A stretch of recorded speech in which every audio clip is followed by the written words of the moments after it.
శ్రీమాత్రే నమ. జయ గురు దత్తాత్రేయ నమ.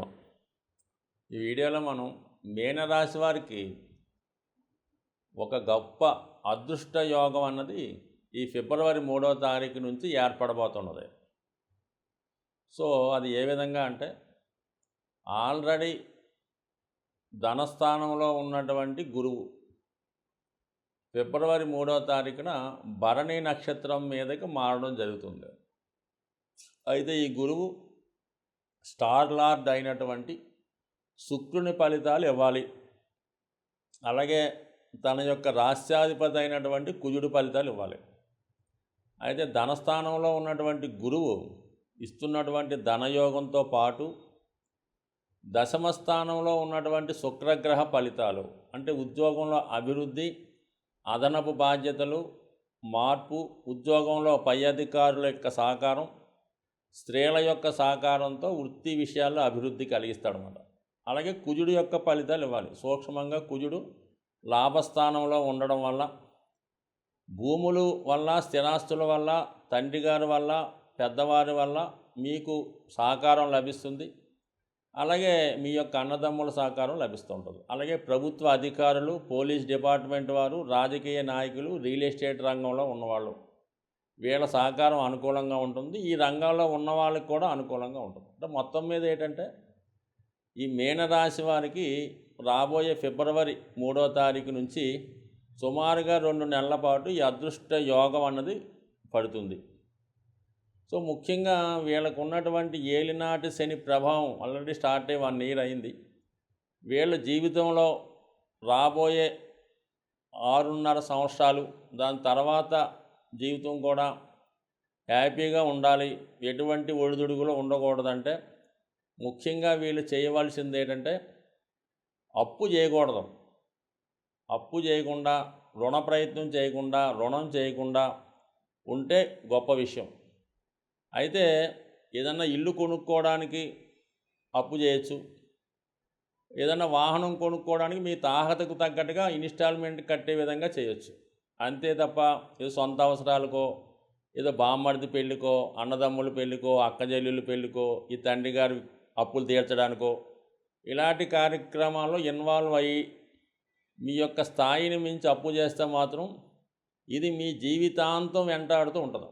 రాబోయే 6.5 సంవత్సరాలే కాదు, మళ్ళా వచ్చే 30 సంవత్సరాల దాకా ఇబ్బంది పెడుతూ ఉంటుంది. అటు ఉద్యోగంలో స్థిరత్వాన్ని ఇవ్వదు, ఏ పని చేయనివ్వదు, అన్ని రకాల సమస్యలు ఎదుర్కోవడం జరుగుతుంది. కొద్దిగా ఫైనాన్షియల్గా మీరు స్టేబుల్గా, ఎటువంటి మొహమాటానికి, మంచితనానికి లొంగకుండా, ఇది మా బాధ్యత అండి, మేం కాకపోతే ఎవరు చూస్తారండి, ఇలాంటి కార్యక్రమాలు పక్కన పెట్టి ఫైనాన్స్ విషయంలో జాగ్రత్తగా ఉంటేనే ఫ్యూచర్లో మీరు, మీ సంతానం, మీ భార్య అనుకూలంగా ఉండే అవకాశం ఉంది. అక్కర్లేని బాధ్యతలు నెత్తిన వేసుకొని రుణాల్లో పడితే మాత్రం ఖచ్చితంగా ఇబ్బంది పడతారు. ఇది మాత్రం ఖచ్చితంగా గుర్తుపెట్టుకోండి. ఎందుకంటే మీనరాశి వారు బేగా టెంప్ట్ అవుతారు, అడగకుండానే సాయం చేస్తారు, ముందుగా ఉంటారు. ఇది పుణ్యం కన్నా తర్వాత వచ్చే జన్మలో పుణ్యం మాట దేవుడు కానీ ఈ జన్మలో పడే ఇబ్బందులు తీర్చేవాడు ఎవడో కనబడటం. సో అందువల్ల ఇప్పుడున్నటువంటి అనుకూలమైన స్థితిని జాగ్రత్తగా ఉపయోగించుకొని మీకు ఉన్నటువంటి సోర్స్తో పాటు అదనపు ఆదాయాన్ని కూడా ఏర్పడే అవకాశం ఉంది. అలాగే మీ జీవితంలో మీ భార్య సహకారం కానీ, లేదా భార్యకి ఏదైనా ఉద్యోగం రావడం కానీ, అదే మేరీ స్త్రీ అయితే భర్తకి ఉద్యోగం రావడం కానీ ఉండే అవకాశం ఉంది. అది ఖచ్చితంగా అనుకూలంగా ఉంది. దాని తర్వాత కుజుడు లాభస్థానంలో ఉండడం వల్ల స్నేహితుల సహకారంతోనో, బంధువుల సహకారంతోనో, అన్నదమ్ముల సహకారంతోనో మీకు ధైర్యాన్నిచ్చి మీ అభివృద్ధికి కారణం అవుతుంది. ఇలాంటి సమయంలో భూములు, స్థిరాస్తులు సేకరించే అవకాశం ఉంది. మీకు సమర్థత ఉన్నా లేకపోయినా మాత్రం ఈ సమయంలో మీరు ఒక స్థిరాస్తిని కొనుక్కునే ప్రయత్నం చేయండి. మీ ఆదాయానికి తగినట్టుగా కొంత కమిట్మెంట్ పెట్టుకుంటే కంపల్సరీగా ఏలినాటి శని మీకు 2 విధాలు ఉపయోగపడుతుంది. ఒకటి దాని ఆర్థిక పరిస్థితి, దాని యొక్క ఫైనాన్షియల్ స్ట్రెస్, మానసిక అశాంతి చూపిస్తుంది. ఫర్ ద సేమ్ టైం ఏంటంటే, మీరు కొన్నటువంటి ఆస్తి మీ అప్పు తీరబోతులోకి 4 రెట్లు పెరిగి మీకు అది కలిసి వచ్చే అవకాశం ఉంది. కాబట్టి సాధ్యమైనంత వరకు మరి ఈ గురువు వాక్స్థానంలో ఉన్నాడు, అలాగే శుక్ర నక్షత్రంలో ఉన్నాడు, శుక్రుడు దశమ స్థానంలో ఉన్నాడు, కుజుడు లాభస్థానంలో ఉన్నాడు. ఇవన్నీ గురువు యొక్క అనుగ్రహంతో, కుటుంబ సభ్యుల సహకారంతో ఏదైనా ఒక స్థిరాస్తి కొనుక్కునే ప్రయత్నం చేయండి. అయితే రాశి యందు ఉన్నటువంటి రాహు అనవసర ప్రలోభాలకి గురి చేస్తుంటాడు.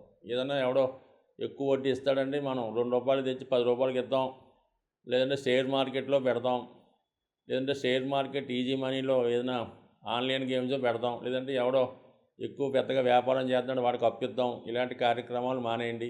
ఈజీగా ధనం సంపాదించే కార్యక్రమం వద్దు.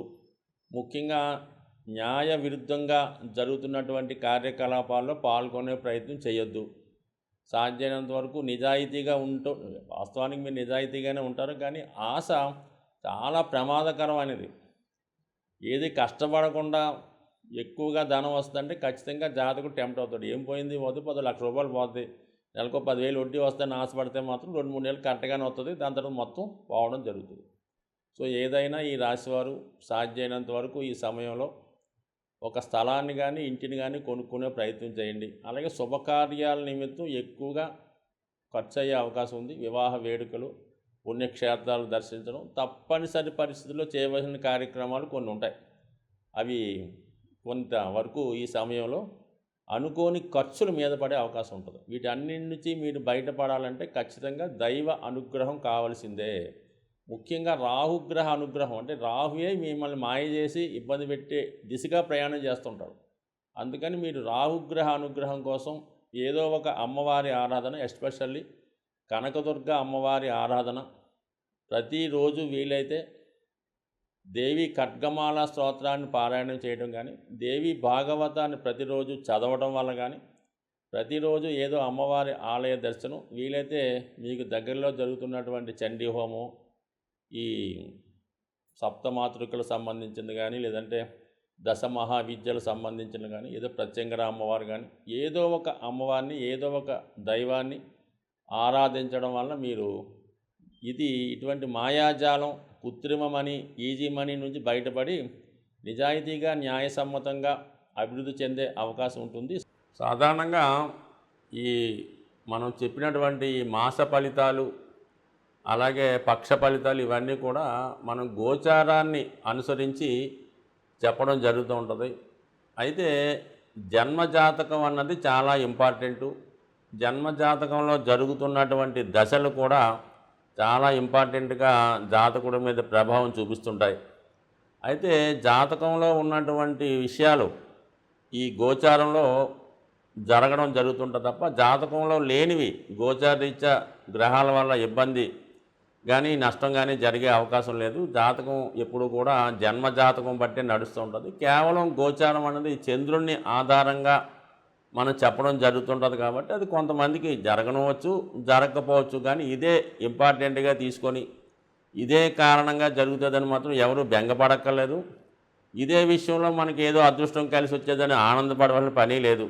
ఏదన్నా యోగాలు మీ జన్మజాతకంలో ఉంటేనే గోచారంలో జరుగుతాయి. అయితే గోచారం కొంతవరకు ఏంటంటే మనం ఏదో దైనందిన జీవితంలో కొన్ని జాగ్రత్తలు తీసుకోవడానికో సుమారుగా, ఇది ముఖ్యంగా ఎక్కువ అంటే ఈ గోచారంలో ఎక్కువగా మనకి ఫలితాన్ని ఇచ్చేది శనిగ్రహ ప్రభావం. అందువల్ల అంటే ఏలినాటి శని జరుగుతుంది, లేదా అష్టమ శని జరుగుతుంది, ఈ జన్మశని జరుగుతుంది. ఇలాంటి సమయాల్లో మనం ఏదైనా వ్యాపారం చేయొచ్చా, లేదంటే వివాహం చేయొచ్చా, సంతానానికి ఇది అనుకూల టైమా, ఇలాంటి విషయాలు కొన్ని కనుక్కోడానికి ఉపయోగపడతాయి తప్ప ఏదో మీ జాతక ప్రయత్నం ప్రస్తుతం మీకు ఉద్యోగం వచ్చే అవకాశం లేదంటే ఉద్యోగం ప్రయత్నం మానేయడం కానీ, ఇలా జీవనోపాధికి సంబంధించిన ముఖ్యమైన నిర్ణయాలు తీసుకున్నప్పుడు జన్మజాతకాన్ని కూడా బేస్గా తీసుకొని గోచారంలో జరిగే విషయాన్ని జాగ్రత్తగా తీసుకొని ముందుకు వెళ్ళాలి తప్ప ఇదే మెయిన్ విషయమే కాదు. సాధ్యమైనంత వరకు మీరు ఏదైనా ముఖ్యమైన నిర్ణయాలు తీసుకునేటప్పుడు ఏదైనా జన్మజాతకాన్ని బేస్ చేసుకొని అది ఒక అనుభవజ్ఞుడైనటువంటి నిజాయితీపరుడైనటువంటి ఆస్ట్రాలజర్కి చూపించి దాని ప్రకారం నిర్ణయాలు తీసుకోవడం ఉత్తమమైన పద్ధతి. అలాగే పరిహారాలు మీకు ఏమైనా చేసుకోవాల్సి వచ్చినప్పుడు ప్రస్తుత పరిస్థితుల్లో మీరు స్వయంగా చేసుకున్నటువంటి పరిహారాలు మాత్రమే ఉపయోగపడతాయి తప్ప ఎవరికో డబ్బులు ఇచ్చి చేయించుకునే పరిహారాలు కానీ, అలాగే ఏదో టెంపుల్లో అభిషేకానికి డబ్బులు కట్టామన్నా కానీ అటువంటి 99% వర్కౌట్ అయితే కావు. మీరు ఎంత బిజీగా ఉన్నా సరే ఈ దైవ సంబంధించిన కార్యక్రమాల్లో ముఖ్యంగా నవగ్రహాల శాంతి కోసం కానీ వాటి యొక్క అనుగ్రహం కోసం కానీ మీరు పరిహారం చేయించుకోవాల్సి వచ్చినప్పుడు తప్పనిసరిగా మీరు హాజరవడమే ఇంపార్టెంట్ అనే విషయం. ఏదో కారణాల వల్ల మీరు హాజరు కాలేకపోతే మీ భార్య కానీ మీ సంతానం కానీ మీ తల్లిదండ్రులు కానీ మీ తరపున హాజరవ్వాలి తప్ప లేని పరీక్షలు ఇతరులు పురమాయించి చేసుకోవడం వల్ల ఎటువంటి ఫలితం ఉండే అవకాశం లేదు. పైపెచ్చి మీ ధనం నష్టపోవడం తప్ప దానివల్ల వచ్చిన ఉపయోగం అయితే ఏమీ లేదు. సో ఈ విధంగా కాకుండా దైవారాధనలా కాకుండా క్రమశిక్షణతో మన దైవం సంబంధించినటువంటి మన సాంప్రదాయ నియమాలు పాటించడం వల్ల కూడా గ్రహాలు మనకు అనుకూలించే అవకాశం ఉంది. 90% సూర్యగ్రహ అనుగ్రహం కావాలి.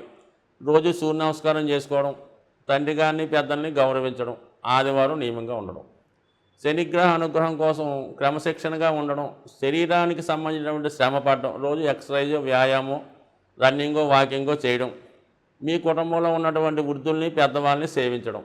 అదే శుక్రగ్రహ అనుగ్రహం కోసం తల్లిగారినో అక్కగారినో భార్యనో గౌరవించడం, వాళ్ళకి ఇబ్బంది కలగకుండా ప్రవర్తించడం, అలాగే మీరు శుచిగా నియమంగా శుభ్రంగా ఉండడం, మాసిపోయిన బట్టలు చింపిడి జుత్తు కాకుండా శుభ్రమైన వస్త్రాలు ధరించి శుభ్రంగా నీట్గా ఉంటే శుక్రగ్రహ అనుగ్రహం లభిస్తుంది. ఈ ప్రతిదీ కూడా వ్యక్తిగతంగా ప్రతి గ్రహానికి పరిహారం ఉంటుంది కాబట్టి 99% వ్యక్తిగత శ్రద్ధతో చేసుకోవడం వల్లే అన్ని గ్రహాలకు సంబంధించినటువంటి వ్యక్తులు మీ కుటుంబంలోనే ఉంటారు. అలాగే మీరు చేసే ప్రతి కార్యక్రమంలో కూడా ఏదో గ్రహం ఇమిడిపడి ఉంటుంది కాబట్టి మీరు వ్యక్తిగతంగా మీ యొక్క వ్యక్తిగత పనుల ద్వారా గ్రహాలను కూడా మీరు అనుకూలంగా మార్చుకునే అవకాశం ఉంటుంది. స్వస్తి.